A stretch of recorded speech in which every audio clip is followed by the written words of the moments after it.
They said Earth was done. The Galactic Council had voted. One by one, representatives from a dozen species, those who looked down on humans like we were nothing more than wild animals wearing clothes, raised their glowing fingers, tentacles, and claws in agreement. The sentence? Total planetary disarmament, a forced surrender of Earth's defenses under the guise of galactic peace. But everyone knew what it really was, a slow execution. They didn't want peace, they wanted us gone, controlled, tamed, forgotten. We tried to negotiate. Our diplomats bent over backwards, swallowed pride, offered terms, begged for compromise. I was there, watched the vids from the front lines. Our ambassadors laughed out of the chambers like clowns at a royal court. They called us the apes who built toys of war and unstable primitives with dangerous toys. But that was before the Hillary struck. A rogue action, the council claimed later.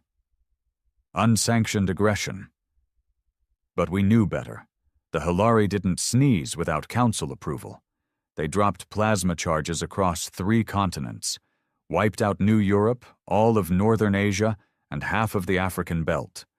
Over 2 billion dead in the first 5 minutes. No warning, no declaration. I lost my wife and both sons in that flash. 1 second they were laughing in the kitchen, arguing over toast. The next, gone. Nothing but static on the comm and a blast wave that flattened everything within a 100-mile radius. I was stationed off-world, orbiting Mars. By the time I got back, Earth wasn't a blue marble anymore. It was a cratered corpse with smoke spiraling into space like bleeding arteries. And then, they had the balls to blame us. The council issued a statement, said Earth provoked the attack by harboring extremist technologies and failing to comply with disarmament protocols. They acted like we'd nuked ourselves out of stubbornness. No, that wasn't stubbornness. That was a massacre. The president went silent. Our fleet? Grounded. Communications? Jammed. They thought they'd broken our back. But they didn't count on us getting back up. And they definitely didn't see what was coming next. Because something ancient snapped in humanity that day. Something buried under years of peace treaties and global cooperation. Something older than diplomacy. Older than civilization. Rage. The kind of rage that doesn't want justice or negotiation. It wants blood. And we had one man left who could lead us there. Commander Derek Holt, retired, washed up, labeled a war relic by the council after he punched a Galari ambassador in the face during a trade dispute. He didn't ask permission. He didn't hold press conferences or give stirring speeches. He just vanished. And so did 5 destroyers from the Martian defense grid. 3 weeks later, the Hillary homeworld turned into a burning red smear across quadrant maps. No survivors, no signals, just silence. The council panicked, demanded an investigation, screamed violations of intergalactic law. But by then, it was already too late. Earth had awakened something feral, something they didn't expect from a species known for music and coffee and art museums. We weren't interested in proving our innocence anymore. We were out for vengeance. And the man leading us was no longer a diplomat. He was the architect of the counterattack that made the stars themselves tremble. The first fleet he rebuilt was called Retribution. No politics, no flags. Just a crew of the broken, the grieving, and the unforgotten. Ex-special forces, pilots who'd lost limbs, hackers burned by council intel viruses, soldiers marked dishonorably discharged for punching back when their units were slaughtered. He gave them one job: strike back with brutality. No warnings, no rules. When the council sent out peace envoys, they didn't even make it past Jupiter. Their ships went dark. Their message beacons were found a week later, spinning slowly in the void, broadcasting only 2 words on loop. Not enough. And it wasn't. Because Earth wasn't just looking for justice anymore. We were looking to end the game entirely. They thought we'd be afraid. After everything, the bombings, the betrayals, the smug council statements wrapped in fake concern, they still thought humans would roll over and beg to be spared. But Earth didn't beg anymore. Earth prepared. In the shadows of Mars's moons, in the cold dark where surveillance probes couldn't see and where no approved construction yards existed, Earth's true counterattack began. Holt didn't speak to the public. He didn't form committees. He built a war machine the likes of which no species had ever seen. And I was there when the first monster was born. Her name was the Warden. Not a ship, not really. She was a floating dreadnought powered by the kind of illegal fusion cores the Council had long since banned, lined with reinforced black alloys that didn't reflect light or heat. She didn't blink on scanners. She didn't send greetings. She didn't negotiate. She erased things. I was a systems engineer once, used to work on orbital satellites and defense tracking. After the attack, my department was buried in debris, and most of the team turned to ash. But I kept getting these encrypted pings, dead codes we used during the war in Titan. Nobody used them anymore. Nobody should have been able to. Then I heard Holt's voice. Cold, direct, no apology. If you're still breathing and still angry, come to Phobos. Coordinates attached. Leave your badge at home. I went. And I wasn't the only one. The dockyards hidden under Phobos's surface were crawling with ghosts, men and women I thought long dead, engineers with missing eyes, ex-Marines with shaking hands, blacklisted AI specialists, and shipwrights banned for using inhumane weapon systems. We weren't heroes. We were the left behinds, the punished, the ones the Council called unstable minds. And Holt needed exactly that kind of madness. No bureaucracy, no red tape, just vengeance. The Warden wasn't the only one. Over the next 3 months, Holt's rogue fleet tripled in size, not by volume, but by ferocity. No ship was built for defense. Every one of them was armed with AI-driven railguns, stealth torpedoes, adaptive cloak fields, and viral override worms designed to crash enemy command systems within seconds. And worse, they were crewed by men who had lost everything. No salaries, no medals, just names etched into steel walls, wives, sons, daughters, brothers, all burned in the Hilari strike. Every weapon we mounted carried a personal engraving. Mine said, "For Eli, age 7, laughed like thunder." I didn't even cry carving it in. I was dry inside. Holt's first target after the Hilari homeworld wasn't a military installation. It was a trade hub, Eoris Prime, center of the Veari Consortium, a planet known more for glittering towers and artificial oceans than war. Why hit a civilian world? Because the Veari signed off on the Hilari attack. Not officially, but the data Holt's hackers pulled from captured comms showed they funneled weapons, encryption keys, and movement maps. That made them collaborators. And Earth had stopped distinguishing between warmongers and the ones who held their coats. No warning was given. One night, the skies above Eoris shimmered with auroras, beautiful, unnatural patterns across their atmosphere. The civilians thought it was a celebration. It was Holt's jamming field. 10 minutes later, the Warden dropped into low orbit, and in less than 30 seconds, the capital city was reduced to a smoking crater. Then came the message. Not from a president, not from an Earth diplomat, but from Holt himself. Unfiltered, unedited, broadcast across every galactic frequency. His face filled the holoscreens. Gray hair, old scar down his temple, eyes like knives. You forgot what humans are. You thought killing billions would tame us? That burning our cities would turn us into obedient pets? You thought wrong. We are not here for negotiations. We are here to end you, world by world, system by system, Until the last one of you screams in a tongue we no longer translate. This is your fault. You started it. And Earth always finishes what it didn't start. He smiled. We've only just begun. And he cut the feed. The council erupted in panic. But they weren't prepared for war. Not like us. Their fleets were bloated bureaucratic messes. Thousands of ships run by chain-of-command nonsense and treaties. Ours? Fast, silent, cruel. They tried to send peace offers. Holt shot them down. They offered reparations. Holt sent back the burnt wreckage of their couriers. They threatened a united retaliation. We jammed their war council feeds and hijacked their emergency lines with one simple phrase. You killed our children.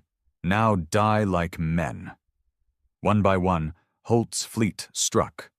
Quick, brutal, and always leaving just one survivor behind, barely alive, to tell the story. Word spread. Ships began deserting their posts. Colonies surrendered before a shot was fired. Entire systems collapsed under the psychological weight of it. Because this wasn't war, it was punishment, and the galaxy wasn't prepared to be judged by the very species they once mocked. I remember the day the Council tried to trap us. They coordinated a secret assembly on Lyorak, a neutral moon far from the war zones.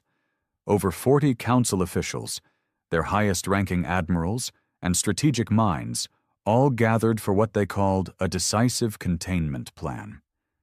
They thought it was hidden, untouchable. But they didn't know Holt had someone inside.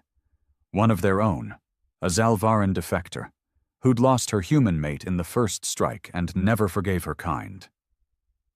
She leaked the location. Holt didn't send a fleet. He sent one ship. The Requital. Stealth-class, heatless engine design, undetectable by all known tech. No torpedoes. Just a drop pod, loaded with 5 men. I knew 2 of them. Gravediggers, we called them. Not soldiers, not assassins. Just men with nothing to lose and no intention of coming back. Their orders? Cut the heads off the beast.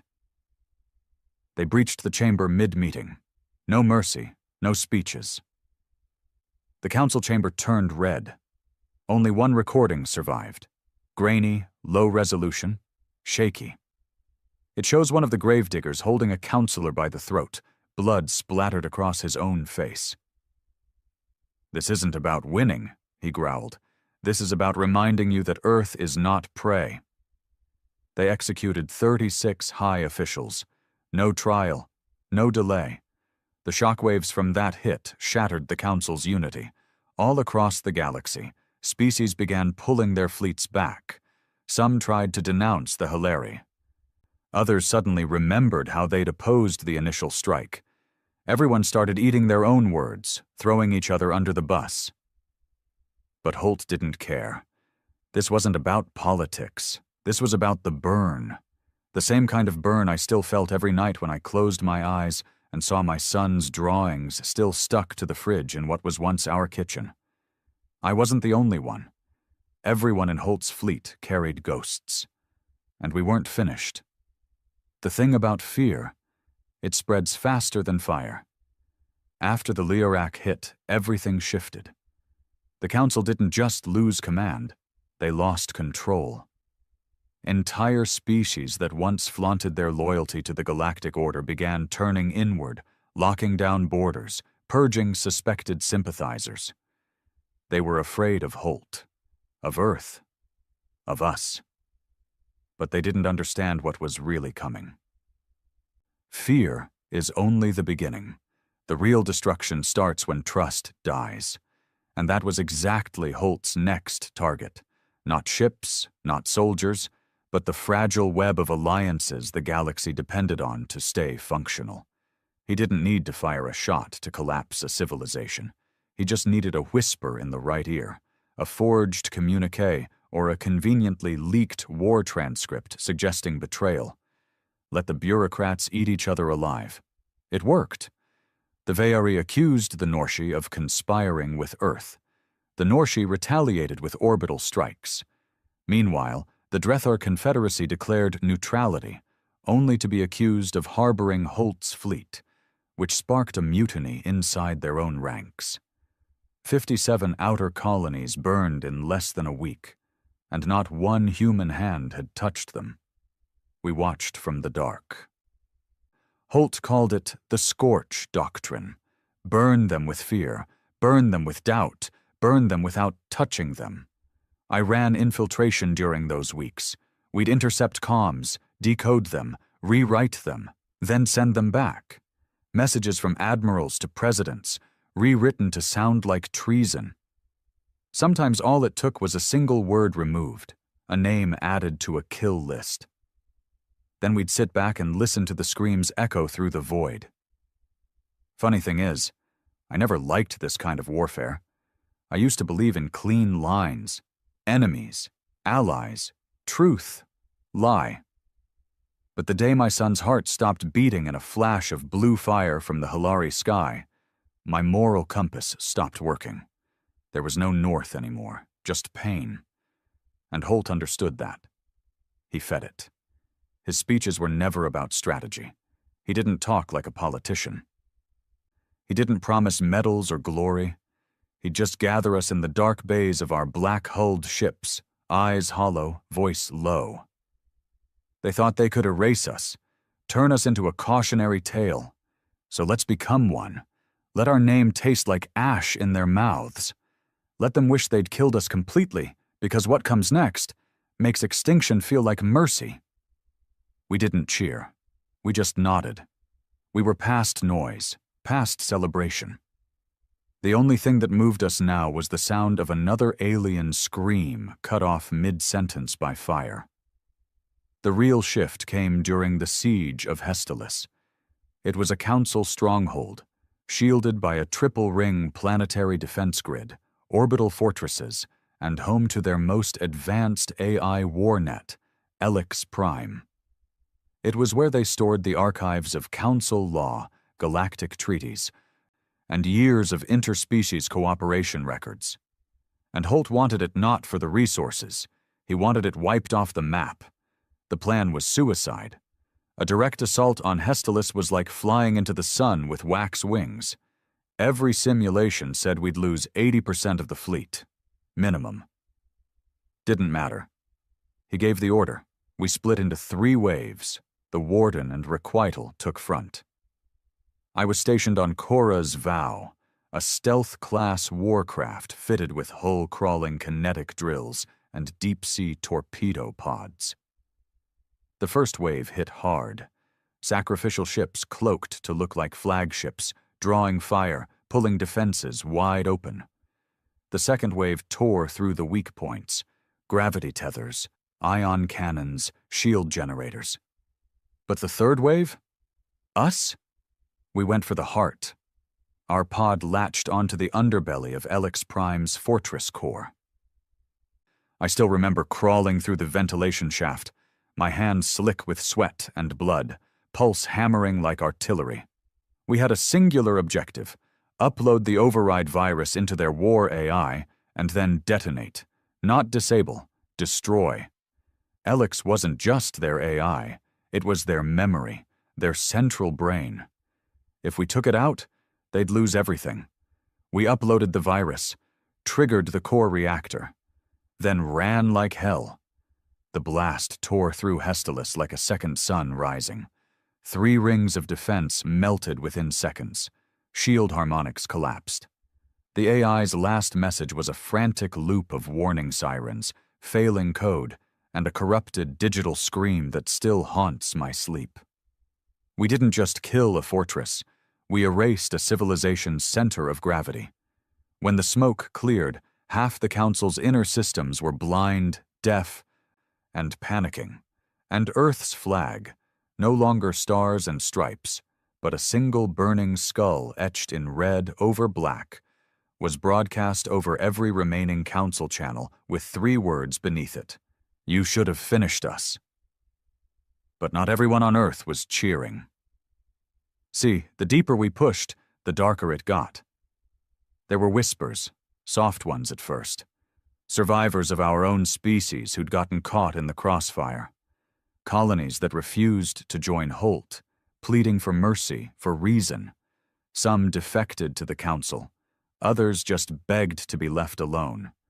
Holt labeled them compromised, and we burned them too. There was a moment, a crack in me, brief but sharp, when we hit the Arcadia outpost. It was a science station. Neutral, human-run, declared non-combatant, peaceful. They were helping with refugee processing for survivors, human and alien alike. Holt said they were leaking data. We surrounded the station. They denied the charge.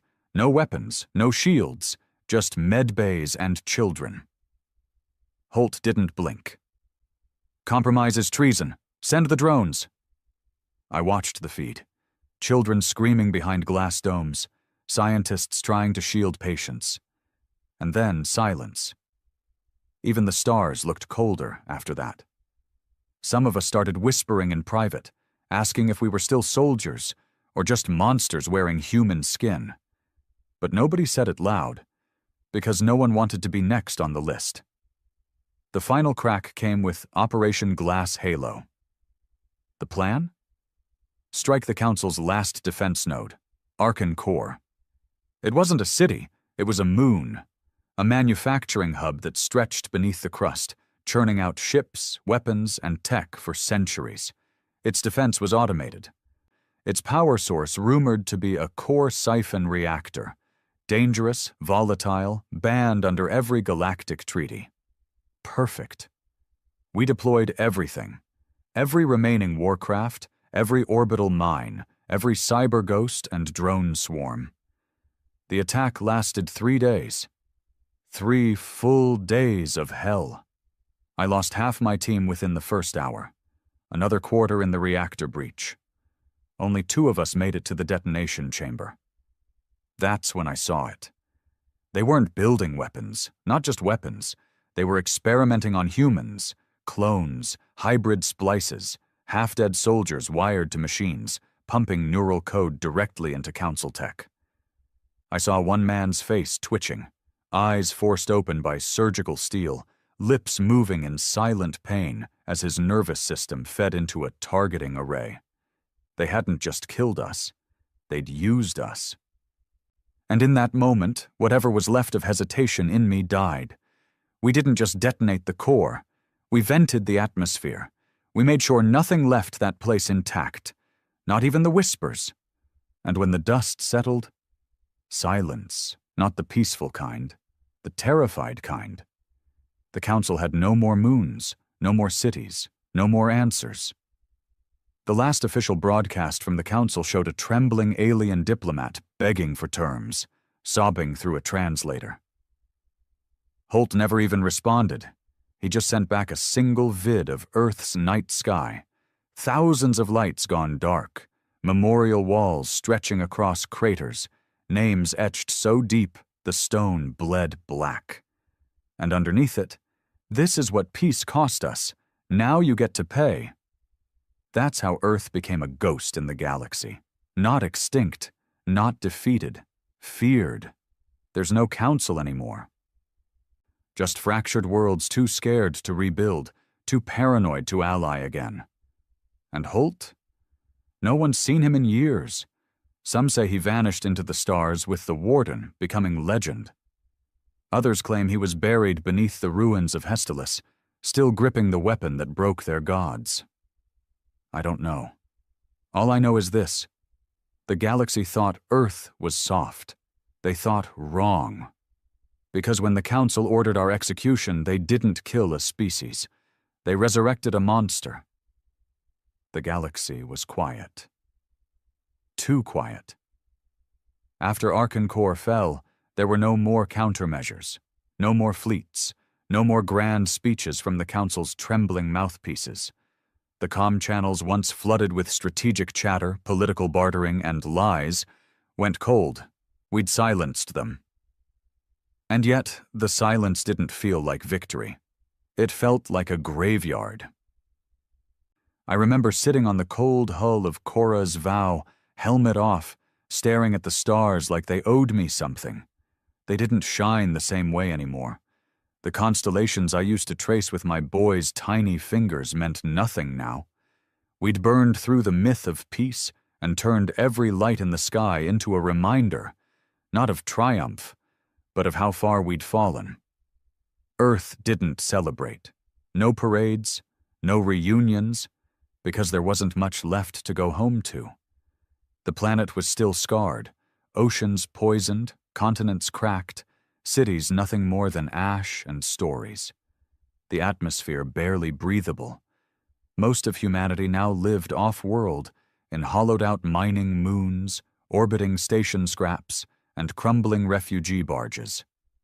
We won the war, but we lost everything else. Even Holt disappeared. After the final broadcast, he vanished. No trace. No ship logs, no comms. Some say he died during the moonquake that split Hestelis in half. Others claim he slipped into dark space, no longer needed, no longer wanting to be found. I didn't care. I didn't need Holt anymore. None of us did. Because the rage that carried us through the blood and fire had nowhere to go now. There were no more aliens to kill. No more systems to conquer. Only the empty, echoing question. What now? It started small. Disputes over salvage rights, black market trades, rumors of phantom fleets still loyal to the old council. Then someone hit one of our recon ships. No survivors. Just a scorched insignia burned into the hull. Peace through order. At first we thought it was a joke, but the attack reports kept coming. Surgical strikes, comm relay disruptions, stealth bombing of our logistics hubs. Someone was reorganizing, and they weren't human. We thought we'd broken the council. We hadn't. We just shattered it into 100 desperate pieces, and now those pieces were fighting for power like vultures over a fresh corpse. I got dragged back in when Virex Station went dark. It was a neutral trade outpost. Mostly humans, some Zalvaran merchants, even a few Norshi who'd laid down arms during the collapse. Supposedly peaceful. They were found 2 days later, floating in a silent orbit around a dead sun. Bodies vented into the void. Every terminal burned. Whoever hit them didn't just want to kill, they wanted to erase. Same tactic Holt used, same brutality. But this time, it wasn't us. It was a response. Someone was taking pages from our playbook and turning it against us. I got a ping from an old contact, Dizar, a Norshi defector I'd fought alongside on the outer moons during Operation Glass Halo. Smart, untrusting, but he owed me his life. He met me in the ruins of a smuggler's moon near the CERN belt. Place smelled like rust and old blood. They're calling it the Restoration, he told me. Not the Council, something worse. Fewer speeches, more executions. I asked who was leading it. He hesitated, then said one word that sent a cold shard of ice down my spine. Harrion. I knew that name. Everyone did. Council Admiral, architect of the Earth disarmament vote. One of the few who'd survived Layarak by evacuating early. Rumored dead after the Gravedigger incursion. Apparently not. Apparently Harrion had watched the galaxy burn and decided to start over. He wasn't rebuilding the Council. He was building something purer, leaner, less talk, more guns. Dazar slid a cracked data chip across the table. They've been cloning, recruiting, stealing your tactics, your codes, turning refugees into indoctrinated fighters. They call humans ferals now. You're not feared anymore. You're hunted. I asked him why he was telling me all this. He shrugged. Because I know what comes next. You're going to finish what Holt started. I want front row seats. It wasn't vengeance anymore. It was survival. We reassembled a fleet, not nearly as big, not as organized. Just those of us who refused to bow to any new regime, no matter what name they painted over the ashes. We called ourselves Ashborn, not a government, not a rebellion, just ghosts in the ruins of a forgotten war, carrying the last remnants of what Earth used to be. We hit their first base 6 weeks later. a secret cloning facility hidden in the rings of Nakara's Prime. They didn't expect us. We found thousands of cryo-chambers, half-grown soldiers with neural implants, muscle memory conditioning, false memories. They were building an army without souls, and they were using human DNA to do it. That's what broke me again. Seeing our own species turned into weapons by the same monsters who once called us primitive. They hadn't just feared us. They'd studied us, copied our rage, tried to program it into meat. We didn't leave any survivors, no data, no records, just smoke and a message broadcast in 50 languages. We are not yours to copy. We are not yours to tame. Earth is still watching. But deep down, I knew what this meant. We'd become what we hated. I looked at my crew, scarred men who'd spent too long in war, who didn't know peace, didn't trust silence, and I saw it in their eyes. If the restoration didn't kill us, our own need for war eventually would. There was no home to go back to. Just another enemy, another strike, another ghost to bury. I remembered Holt's final words before he vanished, spoken not in anger, but in that cold, steady way he always had when something real was coming. They think they've seen the worst of us. They haven't. The worst isn't when we're angry. It's when we've got nothing left to lose. Now I understood what he meant. We weren't fighting for Earth anymore. We were fighting because war was all we had left. Because peace meant sitting still. And sitting still meant remembering everything we'd done and everything we'd become. There was one last target on our list. Harrian's base of operations, codenamed Citadel's Wake, a fortified black station orbiting a dead neutron star. Shielded. Cloaked. Impossible to breach. But we didn't need to breach it. We just needed to crash something big enough into it. We found an old mining rig, 3 kilometers long, designed to tow asteroid belts. Rigged it with fusion charges. Set coordinates. No warning. Just fire. The explosion lit up a sector of space that hadn't seen sunlight in centuries. The station folded in on itself, pulled into the gravity well, crushed like a tin can under a boot. Harrian's final message before the impact was intercepted by our comms. Only 4 words. I made you monsters. No denial, no threats, just the bitter truth. After that, things fell apart for good. Ashbourne split. Some went rogue. Some tried to rebuild. Some just drifted into the black, hoping for an end. Me? I'm writing this now from a derelict outpost near the edge of known space. The war's over, but the galaxy still trembles when it hears the word Earth. Not because of what we were, but because of what we became. And in the silence that followed our brutal counterattack, one truth remains. They thought they could erase us. Instead, they created the very nightmare they feared most. I used to think war ended with a bang. Now I know better. War doesn't end with explosions. It ends with echoes, the kind that sit in your bones when the noise dies down and the smell of burned metal fades. It ends when you're floating in some forgotten corner of space, staring at your own reflection in a dead monitor. Wondering when you stopped being a man and became just another weapon that somebody else built. That's where part 5 of my life started. In the cold belly of a half-broken ship drifting over a nameless rock. My crew had scattered. The Ashbourne weren't a fleet anymore. We weren't even a movement. We were just survivors, pretending we still had a mission because the alternative, admitting we had nothing left, was too heavy to hold. The void was our only constant. The hum of the life support systems became a lullaby. Meals were tasteless nutrient packs. Sleep was a coin flip between nightmares and numbness. The war had become a reflex. And now, without an enemy in front of us, that reflex had nowhere to go. It just sat there, coiled inside. I'd lost track of how many weeks I'd been alone, when a faint signal bled across my console.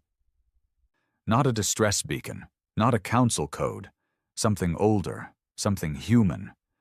The message was a single word. Sanctum. No coordinates, no signature. Just that. I almost ignored it.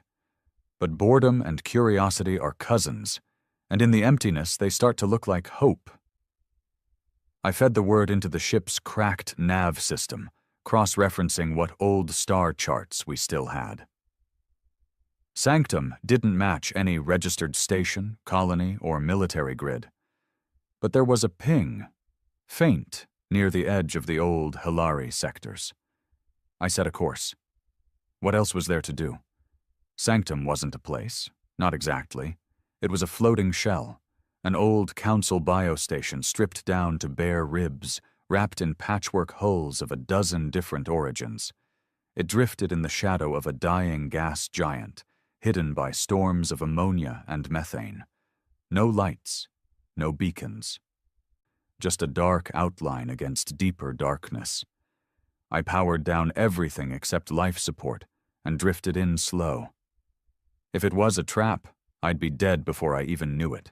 If it wasn't, maybe there'd be people. Real people. A voice that wasn't mine.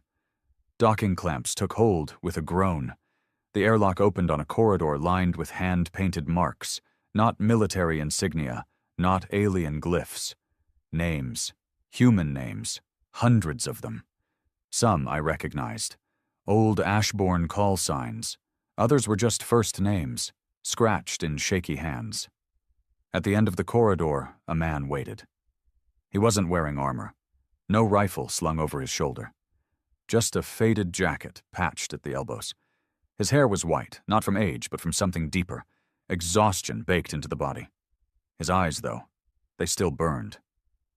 I knew that stare. "You found us," he said quietly. His voice was like gravel dragged across steel. "Or maybe we found you." I opened my mouth, but nothing came out. For a second, all I could do was stare. It was Holt, not dead, not gone. Standing in a forgotten station at the edge of nowhere. He didn't embrace me, didn't even smile. Just gestured down the corridor. "Come on, you need to see this." We passed through makeshift chambers lit by dim blue strips of scavenged LEDs. People moved in silence, men, women, children, human, alien. Some bore scars of war, some bore no scars at all, just the haunted stillness of refugees. They weren't soldiers, they weren't rebels, they were survivors. In one room, kids were drawing on the walls with bits of charred hull plating. In another, an old Norshi priest whispered over a sleeping human infant. I saw no weapons. No propaganda, no burning skull banners. It didn't look like a base. It looked like a graveyard trying to be a garden. Finally, Holt led me into a chamber filled with star maps, holograms flickering with old and new constellations, trade routes gone dark, council systems marked with red X's. "What is this place?" I asked. He exhaled slowly. "A holding pattern, a last chance." "For what?" "For us, for something after all this." I didn't answer. Couldn't. My throat was tight. He went on. "We burned the galaxy down. Don't pretend otherwise. We didn't just punish them, we infected them. We taught them our rage, and now it's growing in the cracks we left behind. The restoration, the clones, the ghosts, all of it is our shadow. If we don't change, there won't be anything left worth saving. Not for them, not for us." I wanted to laugh. Change? After everything?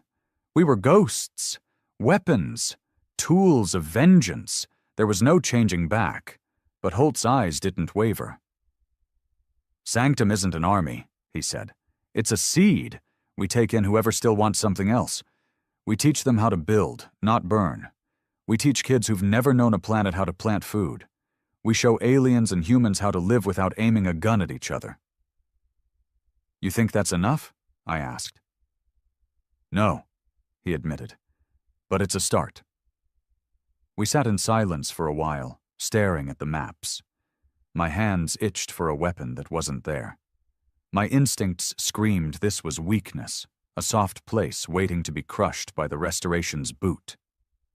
But another voice, quieter, buried deep under years of blood, whispered, maybe it was something else. Maybe it was courage. I asked him why he called me here. He looked tired. Older than I remembered. Because you're like me, he said. You don't know how to stop. You need a fight to feel alive. I brought you here to show you another way before it's too late. I almost snapped at him. Almost told him I'd seen enough death, enough betrayal, enough other ways to last 3 lifetimes. But instead, I asked the question that had been eating at me since the war ended. Do you regret it? Everything we did? He didn't hesitate. Every day. But regret isn't the same as surrender. We were right to fight. We were wrong to let the fight define us. That's what I'm trying to fix before I die.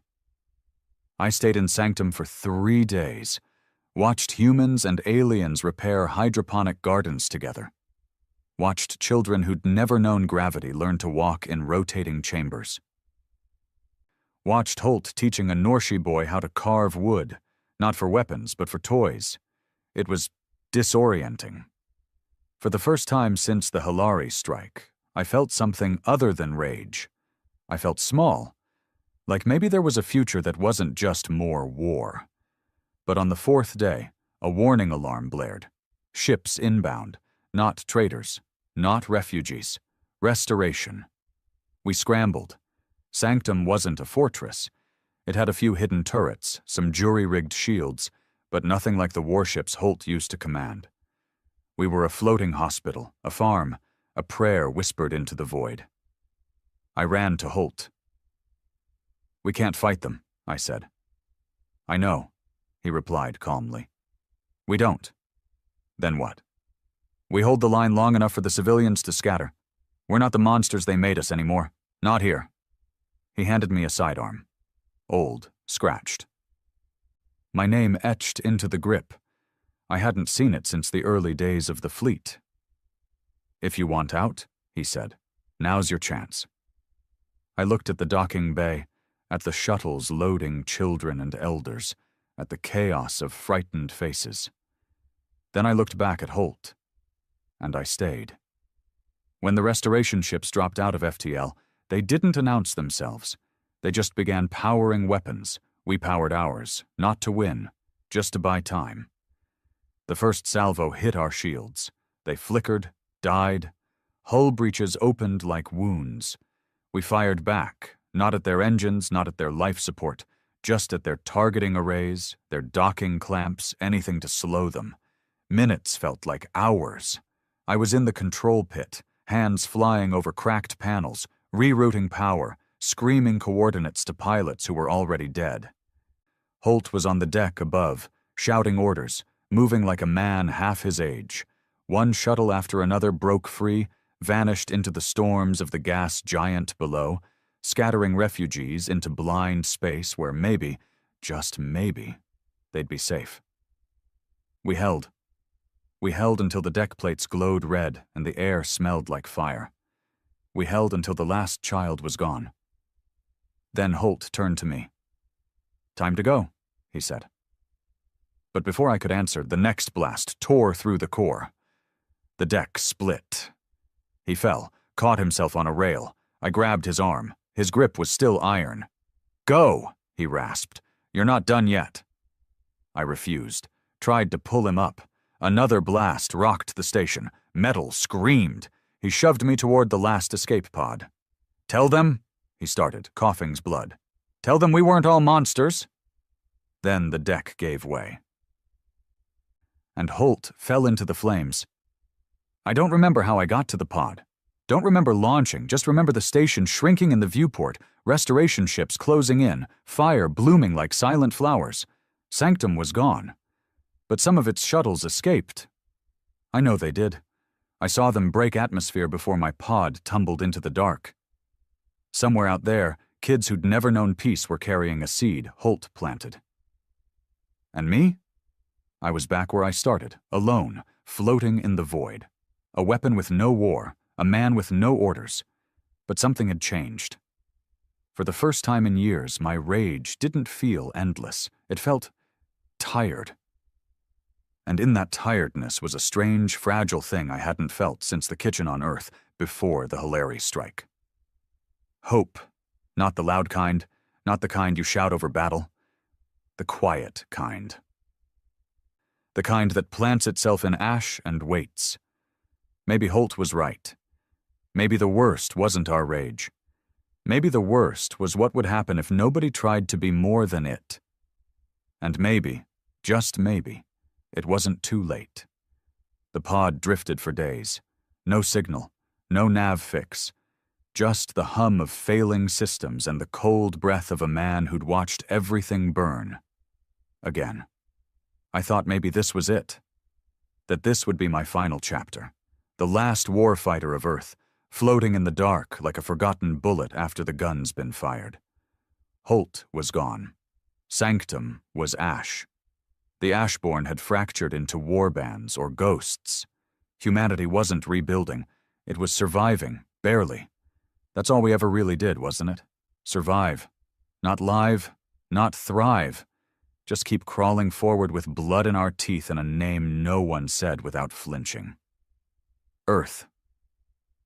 The mistake the galaxy would never repeat. But fate, or some twisted version of it, wasn't finished with me yet. On the 5th day, the pod shuddered. Proximity alert. A blip on the scanner. Faint, flickering, but there. A ship. Not Restoration, not Ashborn. Civilian class. I sent out a dead man ping, coded to flag friendly or neutral old Earth responders. Took 30 seconds before I got a response. 4 words. We've been watching you. Then the tractor beam locked on. They called themselves the Rook, a private salvage ship, retrofitted for long-range scouting and deep space archaeology. No weapons to speak of, just scanning drones, AI mapping tools, and a skeleton crew of 8. They weren't soldiers, they were historians, preservationists. Their captain, a tall, sharp-eyed woman named Corin, wore no insignia. She had one synthetic leg, a voice like melted ice, and eyes that carried the same war-worn hollowness I'd seen in too many mirrors.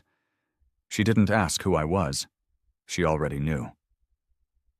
You were at Sanctum, she said when I staggered off the medbed. You knew Holt? I asked. I knew of him, she replied. He tried to start something worth saving. So do we. I didn't trust her, couldn't afford to, but I was too weak to walk away, and too sick of drifting in empty space to argue. They gave me food, real food, not paste.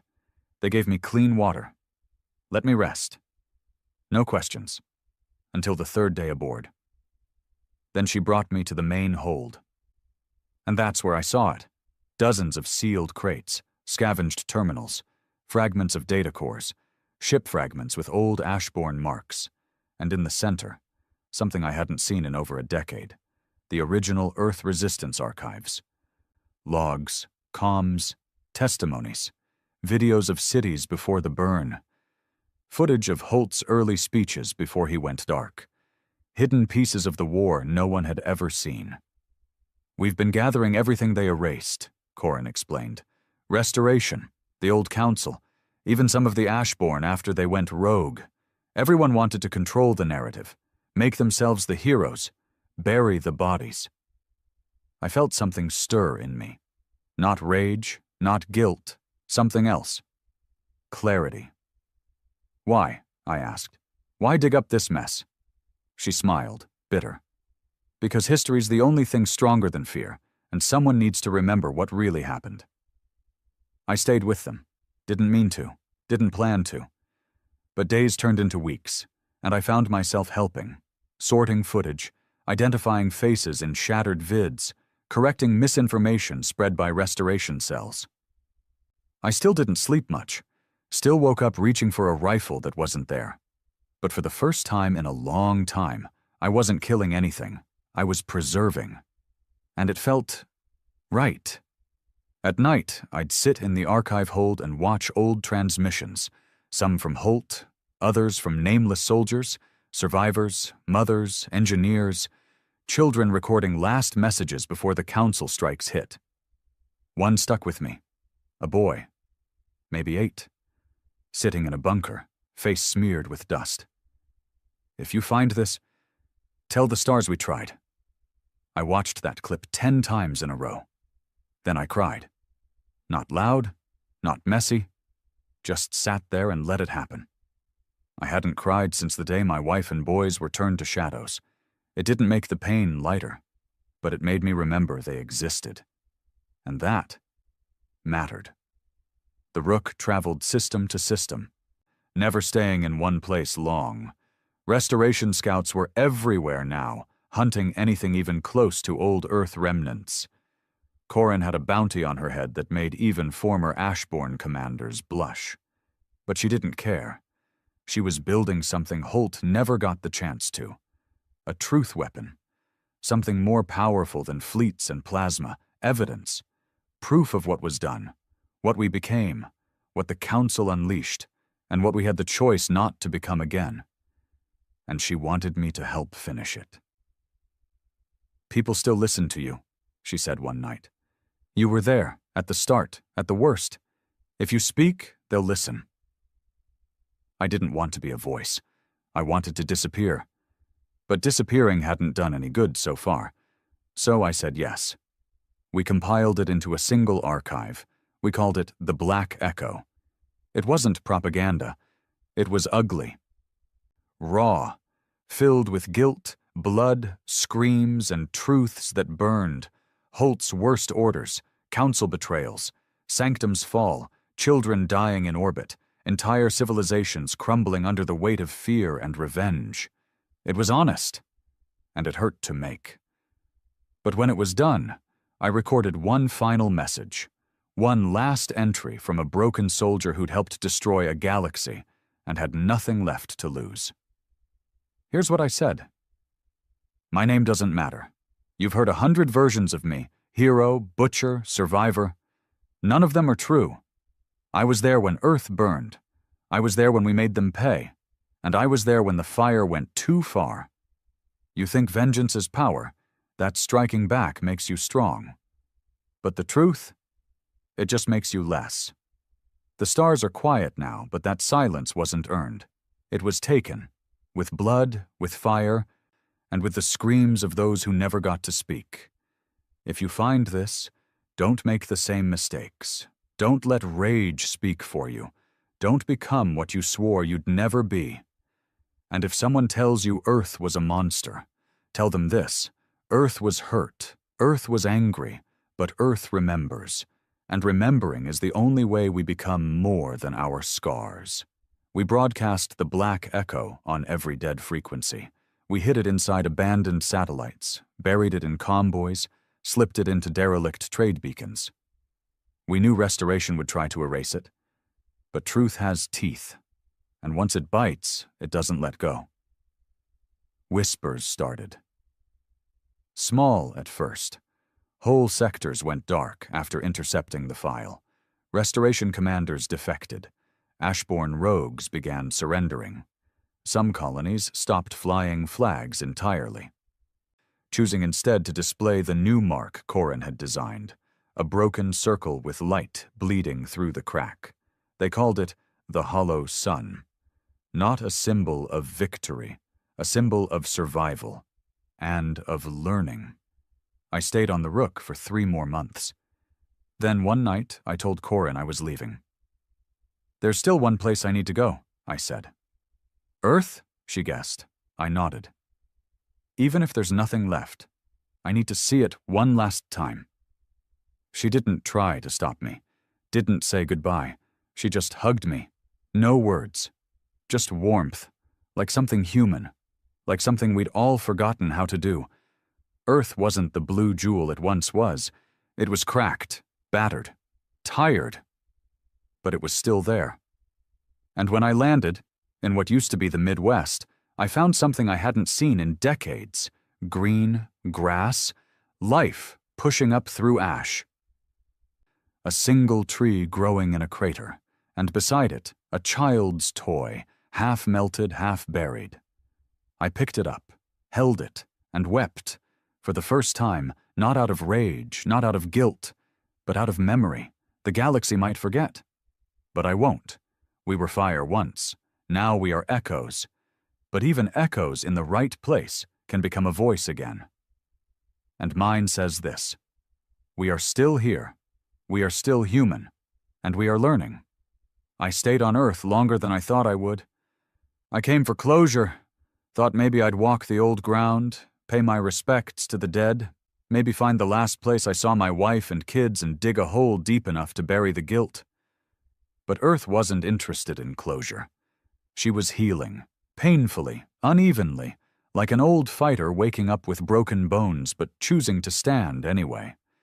The cities were still gone. The skyline where I once held my sons up to point at the blinking towers was nothing but rusted beams and collapsed concrete. But down below, in the dirt, something moved. Life. Not much. Not organized. Just small clusters of people rebuilding with their hands instead of weapons. Refugees who'd drifted back from old orbital stations. Farmers who figured they might as well try. Even a few ex-Ashborn who were just done with running.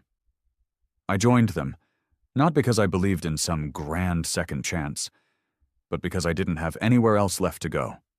The settlement we called Redwake was a misnomer. There was no red and no water, just the remains of a mining facility buried half in the ground with a cracked reactor core we'd patched up, using parts from a downed Hilari drone. It wasn't safe. Nothing ever was. But it was ours. My job was perimeter watch. Old habits die hard. I set up motion sensors, hand-built a surveillance grid with tripwire drones, rigged the entrance road with sonic alarms. I trained a few of the older teens how to shoot, reluctantly, in case something came crawling out of the dark that still remembered the war. But mostly I stayed quiet. Didn't tell them who I used to be. Didn't say my name. Just kept my head down and built. There was a woman there, Mara. Tough, tired, ran the food operations. She had one cybernetic hand and eyes like she hadn't cried in 10 years. First time she saw me checking the outer fence, she just said, "Soldier?" I nodded. She didn't ask whose side. She didn't have to. "We're all just trying to be human again," she said, and walked away. A few weeks later, a kid came running. I was replacing a sensor grid when he sprinted up the hill, cheeks red, panting hard. Ship, inbound, south sky. I didn't panic. Just grabbed the binocs, checked the vector, civilian pattern, rough. No formal ID, drifting slower than most pirates would fly. But I saw the mark etched on the underbelly, half-burned, faded. The hollow sun. I told them not to shoot. We waited, guns down, as the ship groaned its way through the clouds and landed in a swirl of dust. A ramp hissed open, and out stepped Corin, alive, smiling like a woman who'd walked through hell and come out with calluses instead of scars. She hugged me without words, then stepped aside. Behind her were 12 people, 6 human, 2 Zalvarin, 1 Dreth, 3 Norshi, all with worn eyes and empty hands. "Survivors," she said. "They heard the signal." I helped settle them in. Gave them beds, food, some safety, no lectures, no speeches, just a place to be. And for the first time in years, I felt something in my chest that wasn't grief or rage or guilt. It was small, fragile, but real. Hope. It didn't last. Not because of them, because of what followed. 2 nights after the newcomers arrived, I picked up a signal bouncing off one of our old recon buoys. The encryption was rudimentary, Restoration-era tech, sloppily copied from old Ashborn code. But the message was clear. Phase 2 initiated, Earth settlements located, mobilizing units, eliminate all Hollow Sun sympathizers. They were coming. Again. The war wasn't over. Just paused. We held a meeting that night. the first real one since I arrived. About 30 of us, all gathered in the broken mess hall beneath the old reactor dome. The air smelled like oil and ash. Someone passed out tea in cracked mugs. Mara stood beside me. Corin stood in front of us, arms crossed. "We knew this day would come," she said. "Restoration didn't die. It just got quiet." Someone asked what we were supposed to do. Fight? Flee? Hide? "We do what we've always done," I said quietly. "We survive, but this time we don't run." I saw the fear in their eyes, the silence, the old ghost of war drifting back into the room like smoke from a long-dead fire. Then Mara stepped forward. "I didn't bury my kids just to run from ghosts. If we fall here, on our terms." No one cheered, but no one left either. We fortified Redwake. Not like the old days. No warships, no orbital cannons. Just homemade barricades, hidden defense turrets, trenches, and grit. I trained anyone willing to hold a weapon. Corin boosted the signal on the Black Echo, rebroadcasting it in every direction as a warning. Mara organized rationing, fallback routes, and evacuation tunnels. We weren't soldiers anymore, but we remembered how to bleed, and how to make it count. When they came fast. Restoration dropships. Armored, efficient, brutal, painted black with silver claw marks. No insignia, just one word pulsing on their hulls in red digital script. Cleanse. I stood on the western hilltop with a modified plasma repeater and a scoped drone controller in my other hand. The sky was thick with ash from old forest fires, and the sunset made everything look like it was bleeding. Behind me were 32 survivors, not warriors, just people. But they stood tall, and that was enough. The first wave hit hard. 12 combat drones.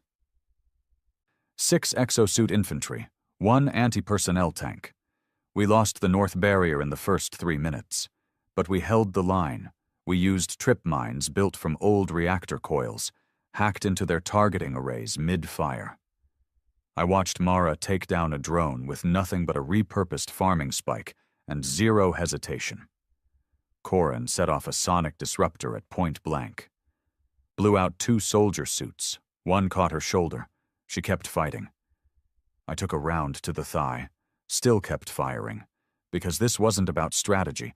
It was about saying, "You will not erase us again." When the second wave stalled, I called in our last defense, something I'd rigged weeks ago, just in case. A pulse beacon buried under the old crater.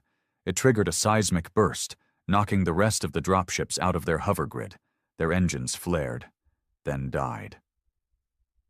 And we rained fire down on them until only smoke and silence remained.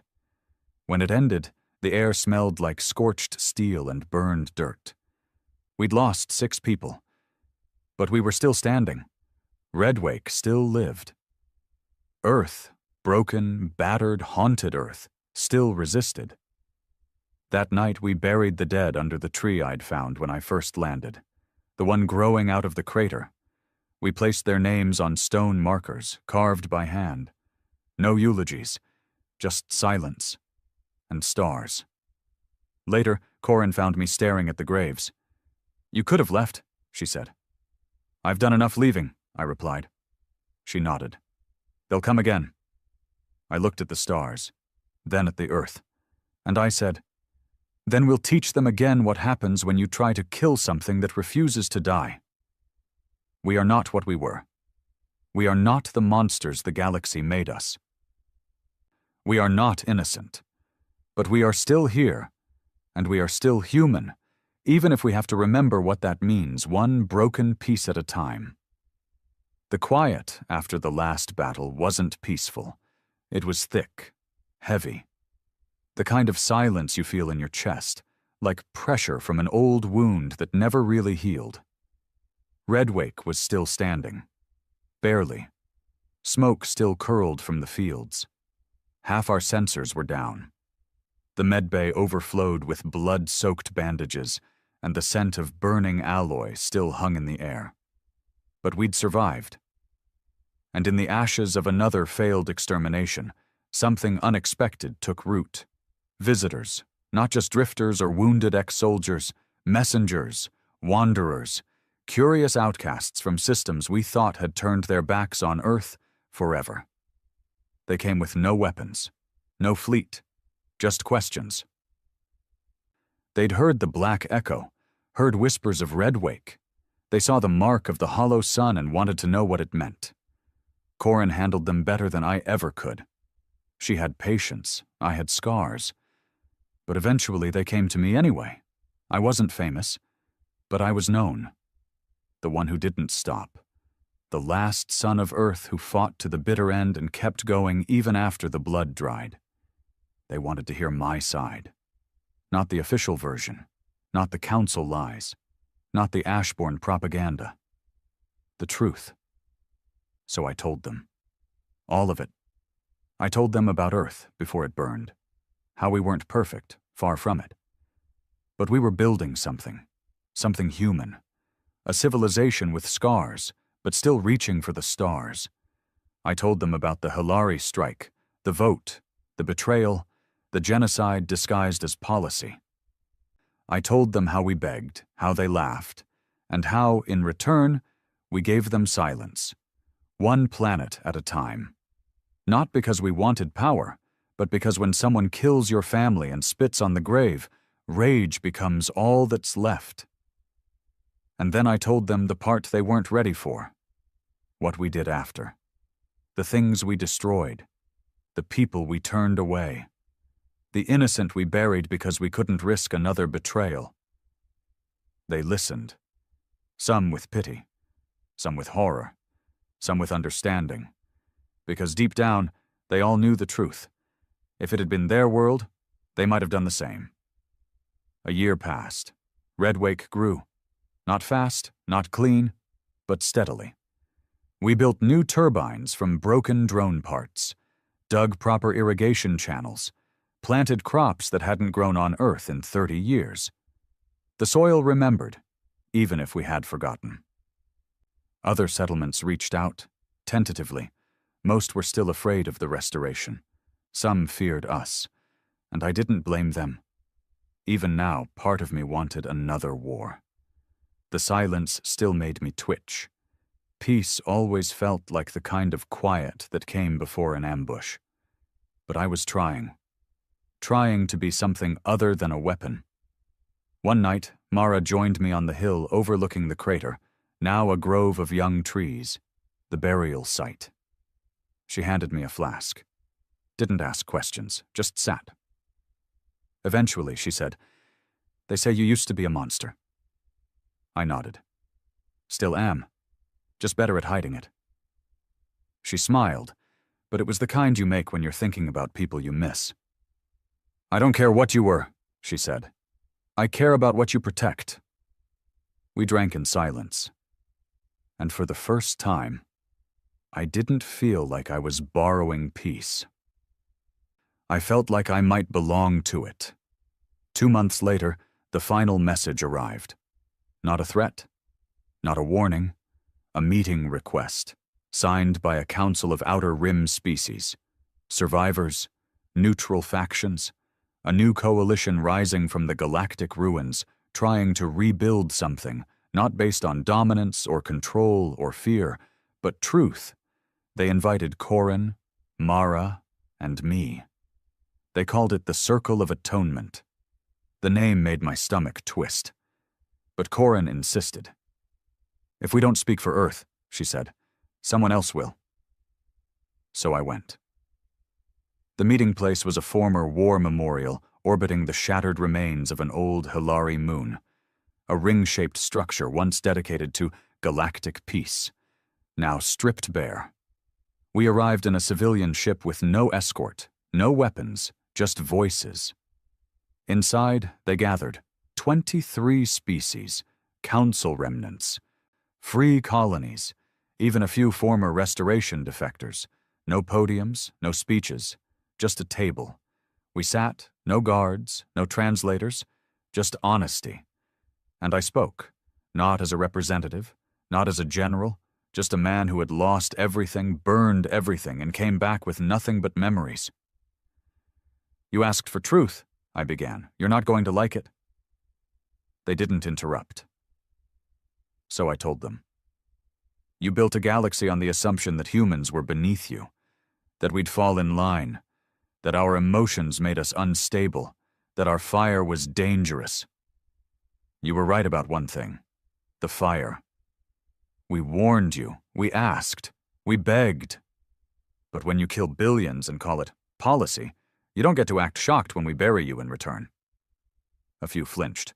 Most stared. "But we went too far." My voice cracked on that one. "We turned vengeance into religion, made fury our anthem, and in doing so, we lost parts of ourselves we may never get back." I looked at Corin, then at the others. But we're still here. Not as conquerors, not as survivors. As witnesses. We remember what you did, and what we became because of it. And we won't let either be forgotten. The silence after I finished was the kind that doesn't ask for applause. It just settles. Then the Dreth ambassador, a species who lost half their colonies during the Restoration, leaned forward. "What do you want now?" I didn't blink. "Nothing. We're not asking for land, or reparations, or apologies. We just want to be left the hell alone. But if anyone tries to erase us again, if another council rises and calls Earth a threat, you'll remember what happens next." They voted. Not unanimous. But enough. Earth would be recognized, not as a threat, but as sovereign, independent, off-limits, no alliances, no control, just peace. The first time in 100 years that word felt like it might not be a lie. We returned to Red Wake. 2 months later, a small ship landed carrying soil samples from a planet I'd never heard of. A colony wanted to trade. Real trade. No chains, no fear. Just people trying to build instead of bury. And a year after that, I helped plant the first tree outside the crater grove. A real one, from earth seed. Roots taking hold in scarred ground. The kids ran past me as I watched it, laughter echoing like it used to in my kitchen long ago. I felt something crack in my chest. Not pain, not grief, just relief. The war was over. For now, maybe not forever, but for now.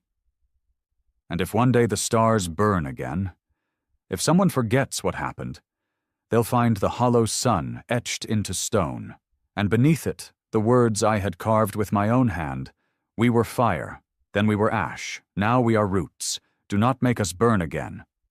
The Galactic Council chamber gleamed with its usual grandeur, an enormous hall filled with the most powerful beings in the universe.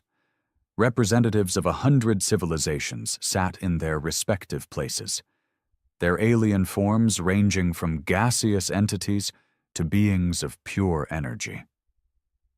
At the center, the Supreme Arbiter, a towering figure of pulsating light, addressed the assembly with an amused hum. "The request before us is most curious," the Arbiter said, his radiant glow flickering slightly. "The species known as humans seek a seat among us." A ripple of laughter spread through the hall. The very idea was ridiculous. Humans, those fragile, short-lived, emotionally driven creatures from an insignificant corner of the galaxy, dared to stand before them as equals? A towering insectoid ambassador clicked its mandibles in amusement.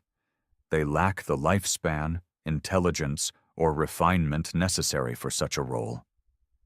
"They are primitive," chimed a crystalline being. "They still rely on fusion reactors and crude spacefaring vessels.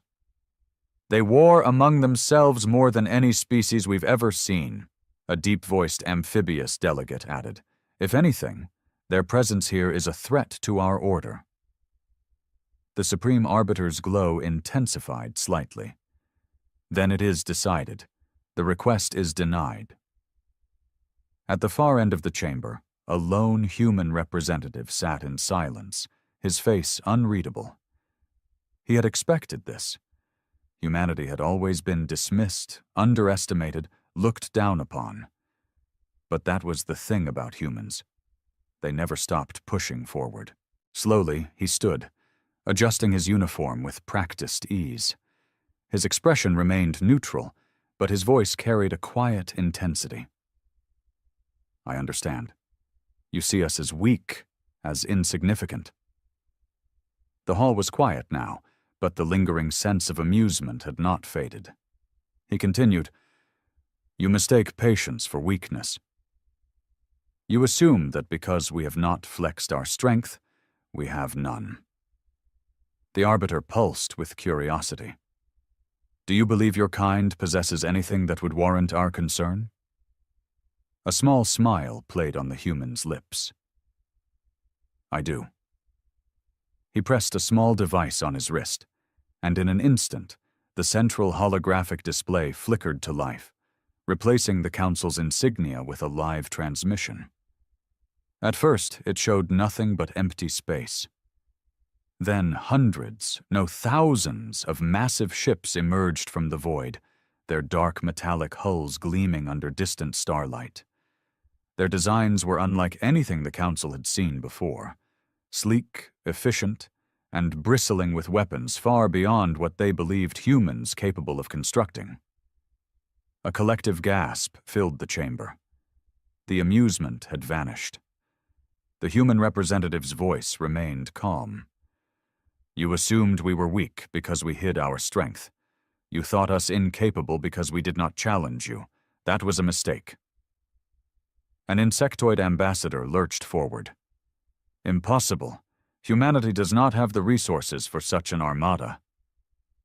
We didn't need them, the human replied smoothly.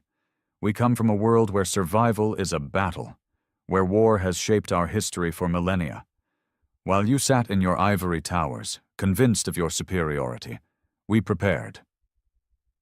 The Supreme Arbiter pulsed erratically now, an almost imperceptible flicker of hesitation. The human took a step forward, his eyes locking onto the ancient being. You should have let us in when we asked nicely. The holographic display shifted, showing the human fleet repositioning itself, moving with coordinated precision, straight toward key Council territories. For the first time in centuries, the Galactic Council knew fear. Now, the human said, his voice cold and measured. Let's talk about our seat. The silence in the Galactic Council chamber was absolute. The once mocking aliens, who had laughed at humanity mere moments ago, now sat frozen, staring at the massive human fleet displayed before them. The Supreme Arbiter's glow flickered erratically, as if processing the impossible. This cannot be. The human representative, still standing tall, calm, simply folded his arms. Oh, but it is. A reptilian delegate hissed in disbelief. You expect us to believe that a species so young, so backward, has built an armada capable of rivaling our own? The human tapped his wrist device again, and the holographic feed shifted, zooming in on one of the human warships. The sheer scale of it dwarfed even the largest vessels of the Council's own navy. Then, with a subtle command, the human triggered another display. Technical readouts, energy signatures, and weapon schematics, all revealing something terrifying. The weapons humanity had developed were not just equal to the Council's, they were superior. A being of flowing silver gas, a species known for its cold logic, finally spoke. This is a bluff. You could not have built this in secrecy. The human chuckled, shaking his head. You think too highly of yourselves. You never saw us as a threat, so you never bothered watching. And we watched everything. The crystalline delegate's glow dimmed. This is dangerous, an imbalance of power. Why would you hide such military strength? The human took a step forward, his voice quieter now, but no less threatening. Because we knew this day would come. The Arbiter's pulsing form flared. Explain. The human looked around the chamber, scanning the faces of the once confident rulers of the galaxy. We humans have a saying, power corrupts. And absolute power? He tilted his head. Well, look at yourselves. The hall remained silent. You never wanted allies, the human continued. You wanted subjects, every species here. You absorbed them, dictated their growth, controlled their expansion. Those who resisted? Gone. Either persuaded or erased from history. The Supreme Arbiter's radiance darkened. We maintain order. No, the human countered. You maintain control. The hologram changed again. This time it wasn't humanity's fleet on display. It was a different set of images. Battlefields from ages past. Ruined planets. Species that had once challenged the Council's authority, only to be wiped out. The reptilian delegate hissed again. Those were necessary actions. The human cut him off. Necessary? To whom?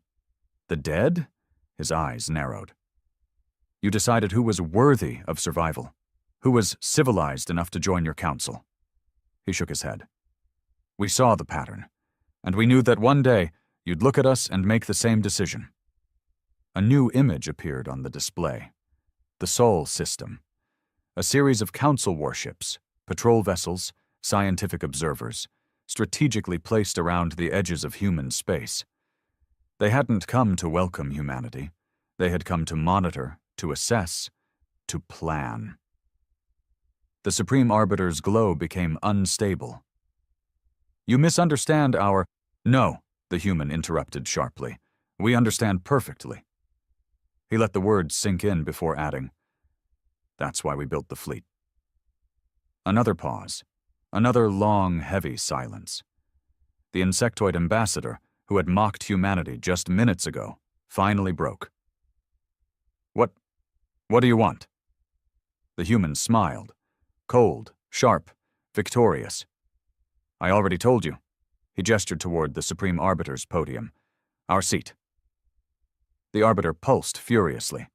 You cannot threaten your way into the Council. The human tilted his head. Threaten? He chuckled softly. This isn't a threat. This is reality. You have two choices. He held up a single finger. 1. You give us our seat and we work together. Maybe, just maybe, we help you fix what you've broken. Then, a second finger. 2. You refuse. And we see what happens when a species like humanity is backed into a corner. A deep, unshakable tension filled the chamber. For the first time in its long, long history, the Galactic Council had encountered a species they could not control. And they knew it. The Supreme Arbiter's glow flickered violently, shifting between brilliance and shadow. The chamber, once filled with laughter and derision, now felt like a tomb, silent, suffocating. The most powerful beings in the galaxy sat frozen, their ancient minds struggling to comprehend the impossible. The human representative remained standing, his expression calm but unyielding. He had delivered his message. Now he was waiting for them to accept the truth. The crystalline delegate's glow remained dim. You ask us to surrender? The human tilted his head. Surrender? He let out a soft chuckle. We are not conquerors. We don't need to take your council by force. His eyes sharpened. We've already won. Another murmur swept through the chamber, but this time it wasn't amusement. It was uncertainty. Fear. A hunched, shadowy being, one of the oldest in the room, finally rasped. You expect us to believe that your species, barely past its infancy, stands on equal footing with us? The human didn't answer immediately. Instead, he tapped his wrist device once more. The hologram changed. It no longer displayed the massive human fleet.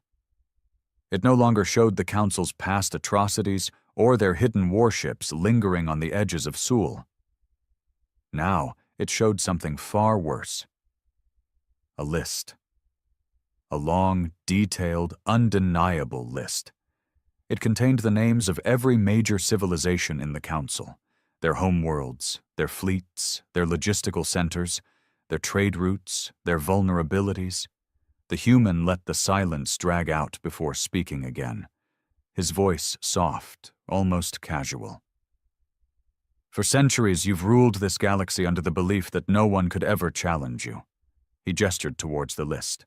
And yet, here we are, knowing everything. The Supreme Arbiter flared with unstable energy. How? The human's smile didn't reach his eyes. Because you never thought we mattered. You never hid anything from us because, in your minds, we weren't worth hiding it from. He took a step forward. That was your first mistake.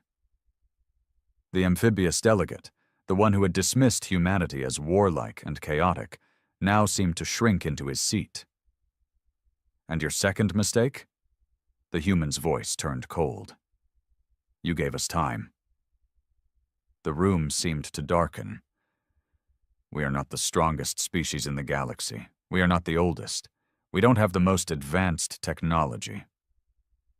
The human let his words settle before adding, but we are the most dangerous. The Arbiter's pulsing light became frantic. Because you are willing to fight.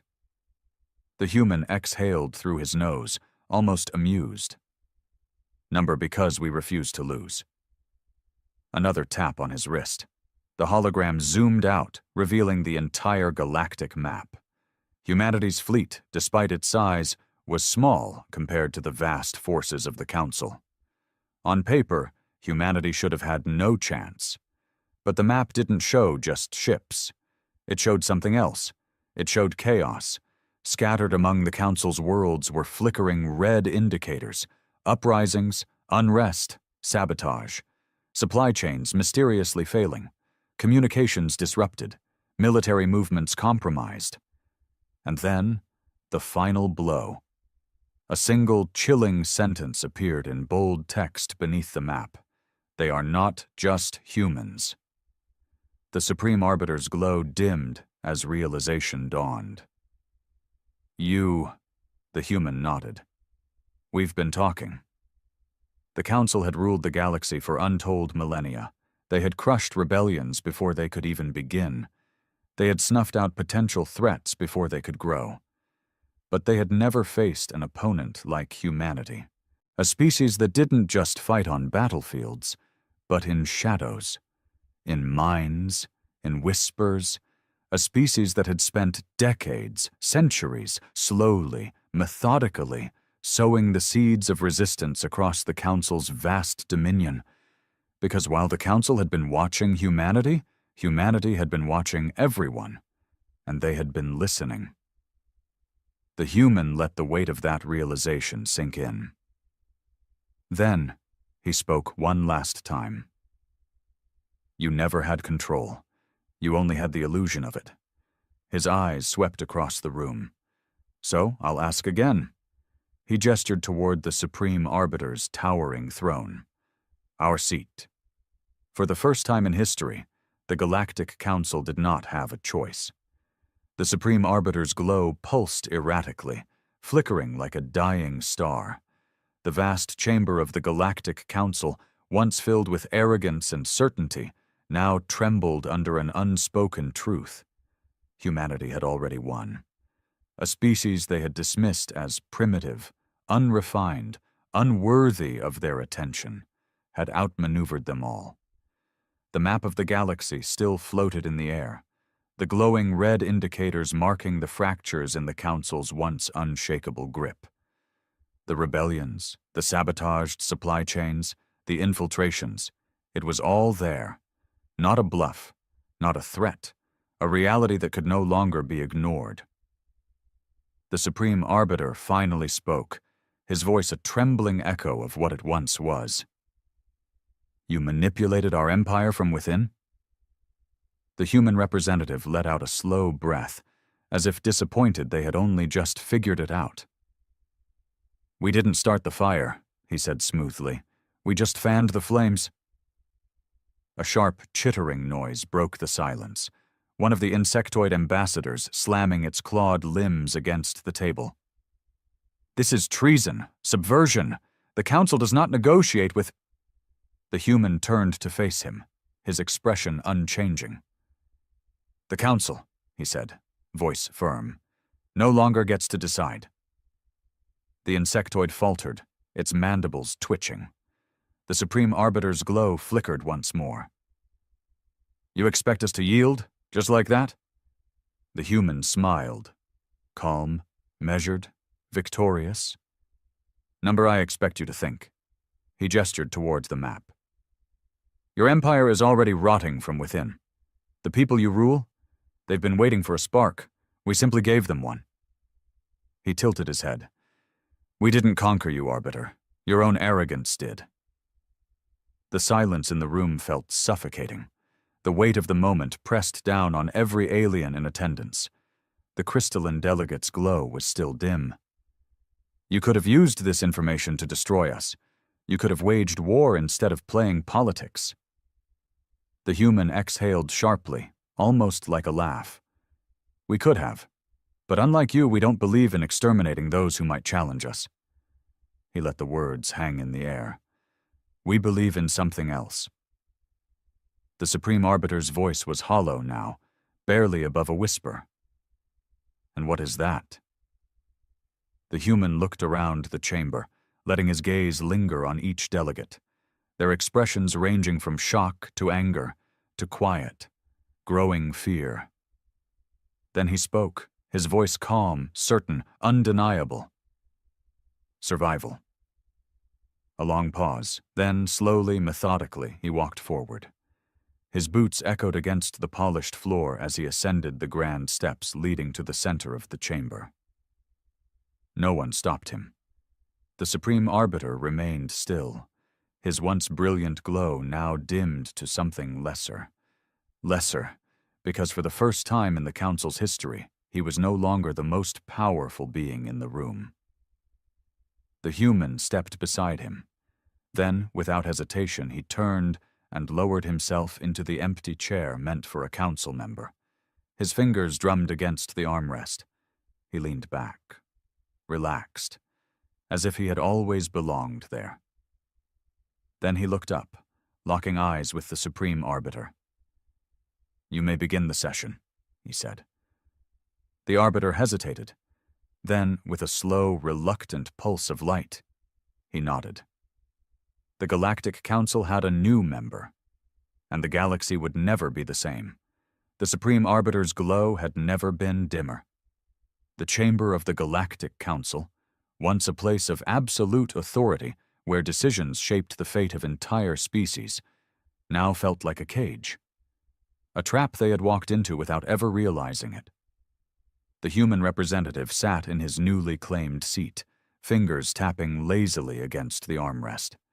His expression was unreadable, but the message was clear. Humanity had forced its way into the Council, not with brute force, not with an open war, but with something far worse: control. The Supreme Arbiter turned, slowly facing the rest of the assembled Council. "The session will now begin," he said, though the words carried no real power anymore. A hush fell over the delegates. The insectoid ambassador, still visibly shaken, clacked its mandibles. This cannot be allowed to stand. We must reassert our position. Humanity has—" The human cut him off with a simple raise of his hand. The gesture was small, but it carried more weight than any command the Supreme Arbiter had ever given. The insectoid fell silent. The Supreme Arbiter watched this unfold with growing horror. Power. True power wasn't about weapons, fleets, or threats. It was about authority, and in a single move, the human had claimed it. The reptilian delegate, clearly uncomfortable, rasped, "You said you did not come to conquer." The human nodded. "I did." The reptilian's slitted eyes narrowed. "Then tell me, what is your goal?" The human leaned forward slightly, resting his elbows on the table. "Change." The crystalline delegate's glow pulsed with unease. Change? The human tilted his head. This council has ruled for millennia. You decide who thrives and who suffers. You shape the future, deciding which species rise and which are crushed under your boot. His voice was calm, but the edge beneath it was unmistakable. That ends today. The Supreme Arbiter's light darkened further. You think yourself our equal? The human smiled. No, he said simply. I think we're better. The words sent another ripple through the chamber. The Supreme Arbiter pulsed in frustration. And if we refuse your change? The human exhaled through his nose, shaking his head slightly. You still don't understand, do you? He gestured toward the map, hovering in the center of the chamber. The countless red markers, the signs of unrest, rebellion, and chaos that humanity had cultivated over the years, remained as a silent reminder of what had already happened. This isn't a negotiation, the human said. This isn't a choice.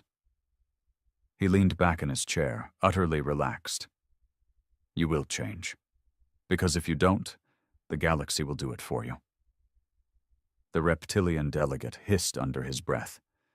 The amphibious one seemed frozen, his bulbous eyes darting between the human and the Supreme Arbiter. The crystalline delegate's glow flickered uncertainly.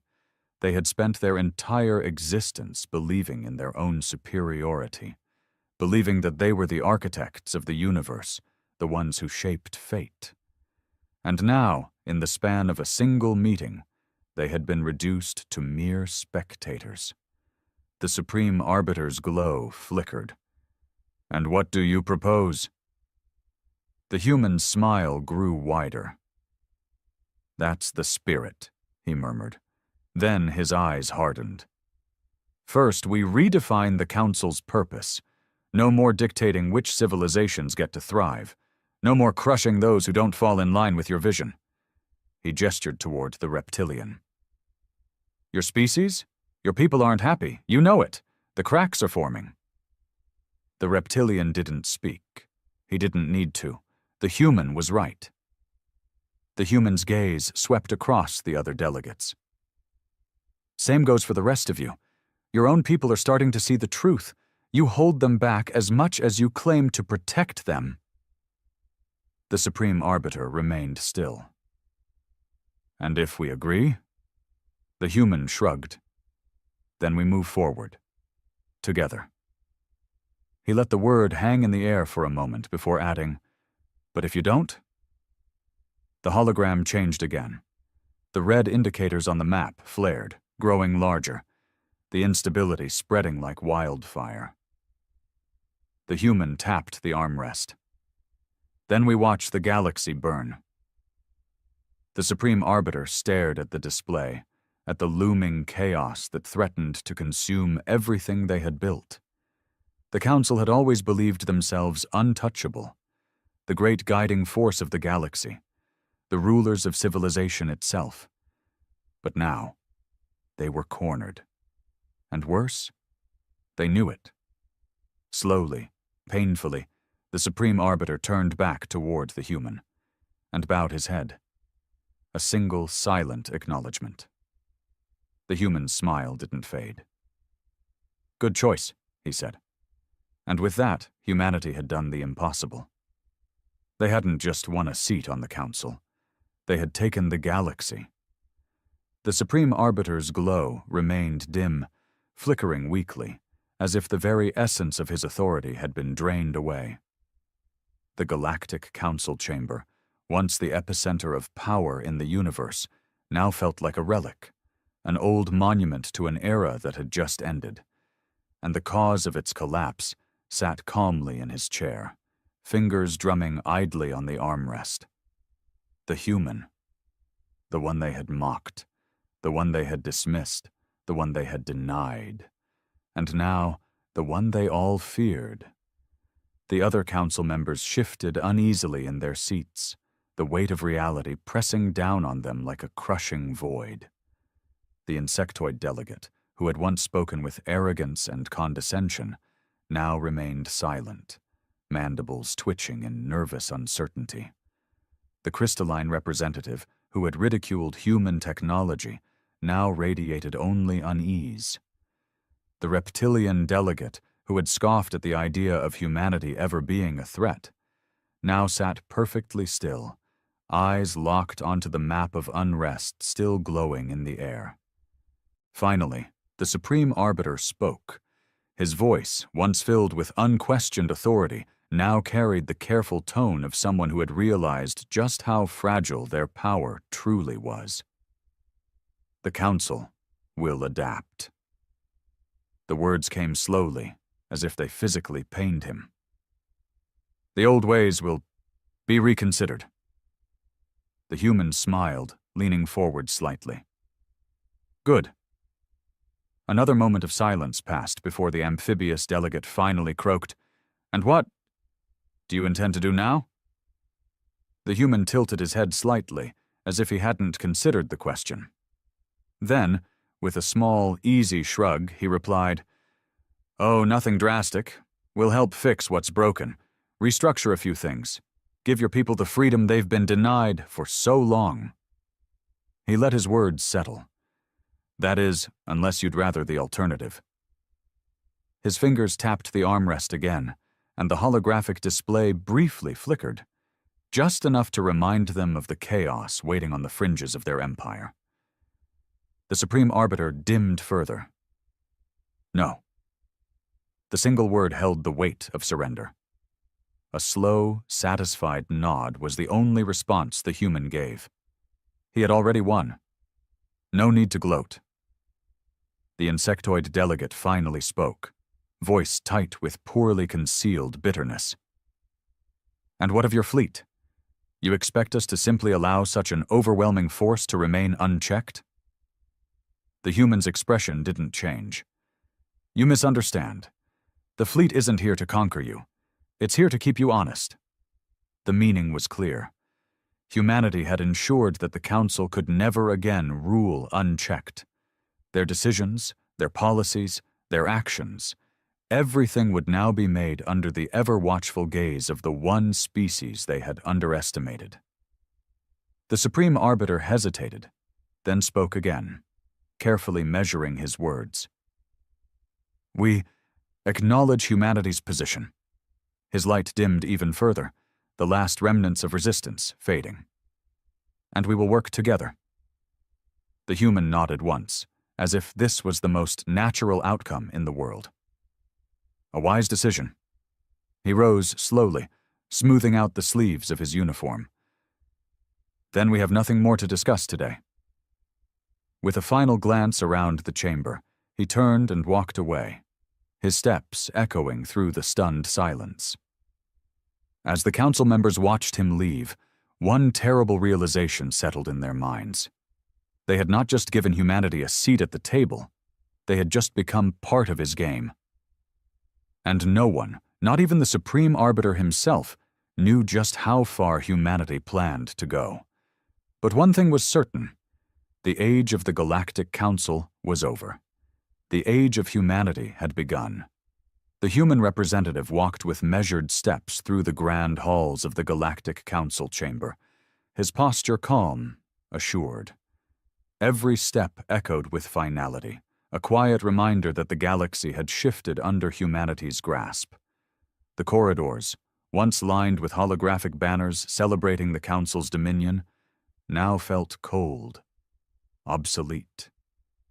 The guards stationed at the exits, members of various species who had once looked at humans with thinly veiled condescension, stood still, their eyes wary, their hands twitching near their weapons. Not that it mattered. The war had already been won. And it had never been fought with ships or soldiers. It had been fought in silence, in the minds of the arrogant, in the shadows of an empire too bloated to recognize its own weaknesses. The human representative knew this. He had counted on it. As he reached the exit, a voice called from behind him. "Wait." The Supreme Arbiter. The human turned slowly, his expression unreadable. The Arbiter stood at the threshold of the chamber, his glow weak, flickering. It was the first time in recorded history that his radiance had faltered. "I need to understand," the Arbiter said. The human tilted his head slightly, saying nothing, waiting. The Supreme Arbiter took a slow step forward. "You could have destroyed us. You had every advantage. Your people—" His light pulsed erratically. "They would have followed you into war." A pause. Then, finally, the human spoke. "They would have." The Arbiter's glow flickered again. "Then why didn't you?" For the first time in the conversation, the human's expression shifted. A small, tired smile ghosted across his lips. "Because we've been at war long enough," he said simply. The Arbiter remained silent. The human let out a slow breath. "You ruled through power, through fear, through control." He gestured vaguely towards the chamber. "We don't want that. We don't need to be your conquerors." His eyes darkened. "We just needed to make sure you never were again." The Supreme Arbiter watched him for a long time, the weight of the moment pressing down on his form like a dying star. Finally, he spoke. "And now?" The human turned toward the exit. "Now?" He gave a quiet chuckle. "Now we go home. And watch." With that, he walked away, disappearing into the vastness of the Council's capital. Behind him, the Supreme Arbiter remained standing, his glow flickering in the empty silence. And for the first time in all of galactic history, the Council no longer ruled the stars. They were merely part of them. And humanity. Humanity had become something far greater. The ones who watched. The ones who waited. The ones who would never let the galaxy fall into tyranny again. They were just humans, the Council had once said. Now, the galaxy knew better.